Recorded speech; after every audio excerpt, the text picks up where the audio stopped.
Ricky, it's great to see you again. It's always a pleasure to sit across from you. Thank you. It's a little past 7 o'clock Eastern Time on a Monday evening, the 9th of September. Who is mad at you today?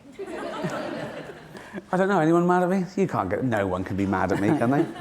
Do you think of yourself at all as a provocateur? Because there wasn't necessarily anything about The Office that suggested that, but I feel like with each further iteration of your work, whether it's extras or certainly with the Golden Globes and even a little bit in Derek, there's a little more willingness to poke people. Well, I suppose it's because I deal in taboo subjects. I always have. And I think, again, that's because I want to take the audience to a place it hasn't been before.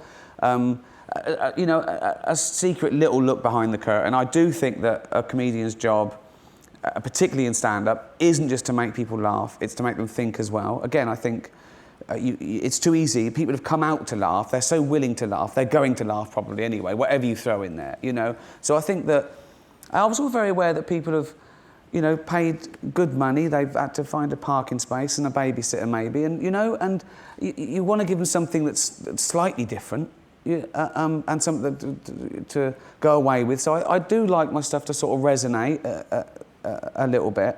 But I think the main thing is that I do deal in taboo subjects. And I think the offence comes from very often people mistaking the target of the joke with the subject of a joke, and they're rarely the same. Right. And I think no bad can come of discussing taboo subjects. The reason they're taboo is that no one wants to discuss them. And I see it happen all the time with stand-up, First there's a clenching, then there's a gasp, then there's a laugh when they go, oh, that was all right. Phew. It's like I warn them of this terrible place and I take them through it by the hands and they come out and it's all sunshine. Right. And I do think that. I think that everything I've done, on the face of it looks like quite snarky and ironic and satirical. But I think everything I've done is also quite optimistic and uplifting. Yeah. If you are told in advance that a certain subject is off limits, or that there's a resistance, or I see you smiling already. I know. Well, that's dangerous. Yeah. I know it's dangerous because you want to go, why? Yeah. Is it okay if someone says this is off limits because it's some terrible tragedy that's happened to someone? No question about it. Of course not. But if they say it's off limits because the boss doesn't like. That's his problem. I think you're allowed to go for anyone's behaviour, their ideals, I don't think you can go for people for something they can't help, So, but yeah, as a comedian, and I think particularly with me, I'm a big kid. I think most men are. That's one of my themes in most things, men as boys and women as grown-ups. I think it's true. And I've certainly never grown up. But there's those two little people in your head fighting. Don't say that. Why not? People might find it offensive. They might like it, though. I know they find it offensive. Yeah, I think someone will like it. I like him. I like the bloke who likes it, And there's like this guy is winning most of his fights. He always wins. He always wins. This guy I don't talk too much. I don't like this guy. He's been on holiday. Yeah, he's a square. Yeah. Part of what made The Office so great and so precious is that there was such a finite amount of it. There was just the 2 seasons, the Christmas specials. That's it. Was it in any way difficult for you to watch the American version go on for 9 seasons and 200 episodes, and Carell leaves and it still goes on? Or do you just you just let it kind of be its own thing?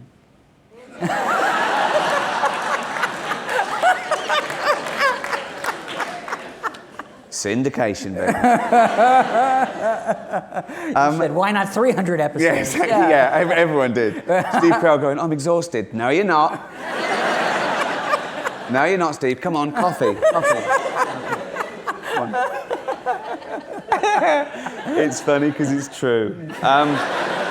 No, that sounds really cynical. It wasn't my baby. Of course, The Office was much more mine artistically and in terms of, I suppose, emotionally.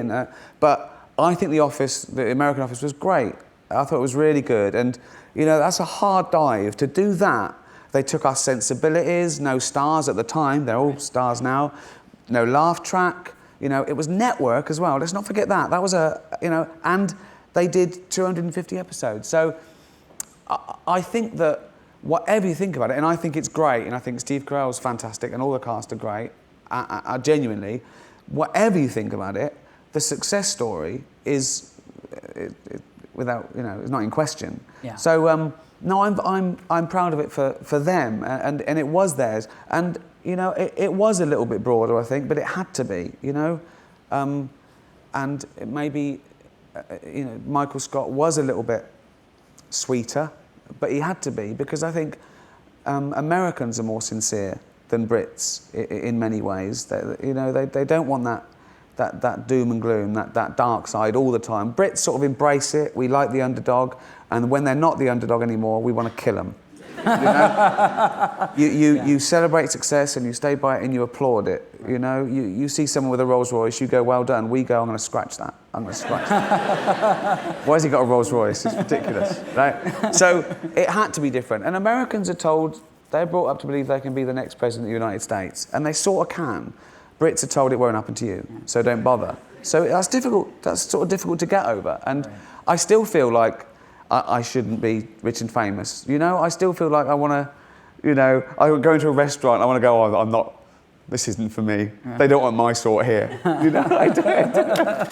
The series that you are about to introduce on Netflix, Derek, which premieres on Thursday, it presents you as, I would say, a character who's very different from any other character we've ever seen on a TV series before. Very different from any kind of character that you've played. Tell us about the genesis of the Derek character, where he came from, and why you decided to set the show where it is. Yeah, that's a very good point, actually, because everything I've ever done has started with character first. David Brent existed long before The Office. I was doing little bits with him way before that, and where to put him. Well, I'd worked in an office for 10 years, and it was just right for it, Right. Andy Millman, that character was actually, I always wanted to do like a wisecracker, but where the wisecracking didn't do him any good. It didn't pay to be the cleverest guy in the room, that sort of, so I thought, where would it be? Ego, it had to be ego, acting, right? And Derek, again, I've had Derek, I think, longer than David Brent. But originally, he was an autograph hunter, and he still is, but I've toned that side of it down because of everything I've done since. I didn't want it to be another thing about fame. The Office was sort of about fame, X was about fame. I did a stand-up show called Fame, I did the Golden Globes, and I thought I want to do ordinary people again. So I toned that down, and I thought, where can I put him? And I always want to write about what I know. Old people's home. All my family were carers growing up. So I've got 30 years of stories.